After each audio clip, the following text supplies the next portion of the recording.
देखो, मैं ये कहानी इसलिए सुना रहा हूं क्योंकि आज तक मैं खुद नहीं समझ पाया कि उस रात हम बच कैसे गए।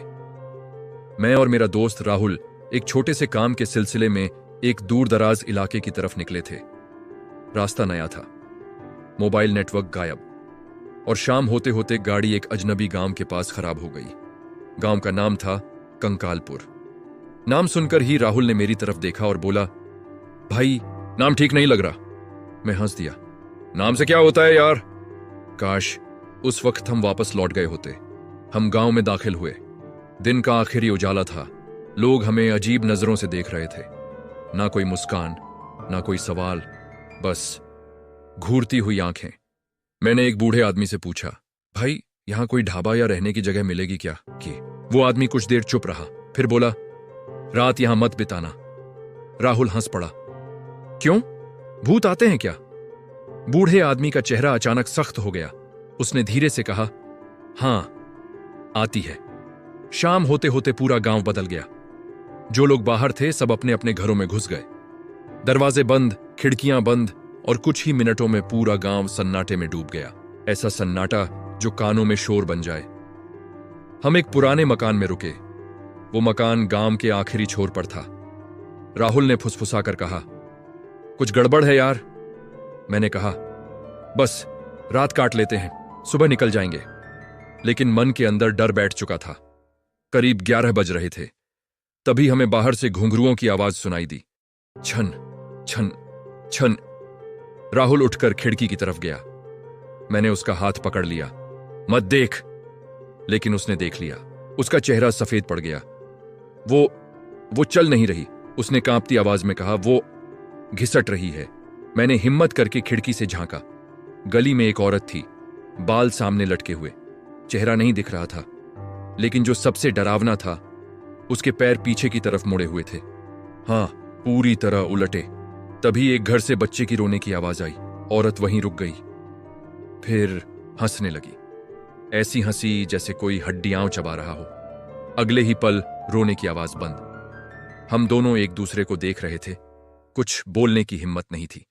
तभी कदमों की आवाज हमारे घर की तरफ बढ़ने लगी। छन छन छन। राहुल का हाथ मेरी बाह में धंस गया। दरवाजे पर खरोंचने की आवाज आई, और फिर एक आवाज, राहुल। हम दोनों सन्न रह गए। वो आवाज बिल्कुल मेरी मां जैसी थी। राहुल फूट फूट कर रोने लगा। मैंने उसका मुंह ढक दिया। मैंने उसके कान में कहा, जो भी हो जवाब मत देना। दरवाजा जोर जोर से हिलने लगा। दरवाजा खोल दो। वो आवाज फिर आई। अब वो मेरी आवाज जैसी लग रही थी। कमरे का तापमान अचानक बहुत ठंडा हो गया। मोमबत्ती अपने आप बुझ गई। अंधेरे में हमें किसी की सांसें सुनाई दे रही थीं, बिल्कुल हमारे पास। मैंने आंखें बंद कर लीं और भगवान को याद करने लगा। राहुल बेहोश हो गया। कुछ देर बाद सब शांत। ऐसा लगा जैसे कुछ था ही नहीं। सुबह जब आंख खुली तो दरवाजा खुला था।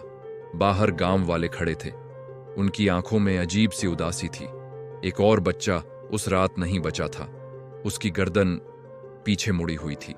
हम बिना कुछ बोले गांव छोड़कर निकल गए। आज भी मैं और राहुल इस बारे में बात नहीं करते। लेकिन जब भी रात के 12 बजते हैं और अचानक चारों तरफ सन्नाटा छा जाता है, मुझे वो आवाज याद आती है, दरवाजा खोल दो। अगर कभी किसी अनजान गांव में रात रुकना पड़े और कोई जानी पहचानी आवाज में आपको बुलाए, तो याद रखना, हर आवाज इंसान की नहीं होती।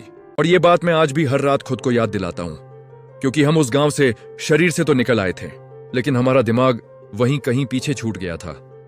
हम दोनों गांव से निकलकर कई किलोमीटर तक एक शब्द नहीं बोले। सड़क सामने थी, गाड़ी चल रही थी, हवा चल रही थी, लेकिन मुझे ऐसा लग रहा था जैसे कोई पीछे बैठा हो। मैंने जानबूझकर पीछे नहीं देखा, क्योंकि उस रात मैं एक बात समझ चुका था, अगर डर को देख लिया तो डर तुम्हें देख लेता है। शहर पहुंचते पहुंचते सुबह हो चुकी थी। लोग थे, भीड़ थी, शोर था, सब कुछ सामान्य था, लेकिन अमन सामान्य नहीं था। वो बार बार पीछे मुड़कर देखता, रात में नींद से चिल्लाकर उठ जाता और हर बार एक ही बात बोलता, वो मुझे बुला रही थी। मैं हंसकर टाल देता। मैं खुद को समझाता, सब दिमाग का वहम है। लेकिन एक रात ठीक 12 बजे मेरा फोन बजा। स्क्रीन पर नाम था, अमन।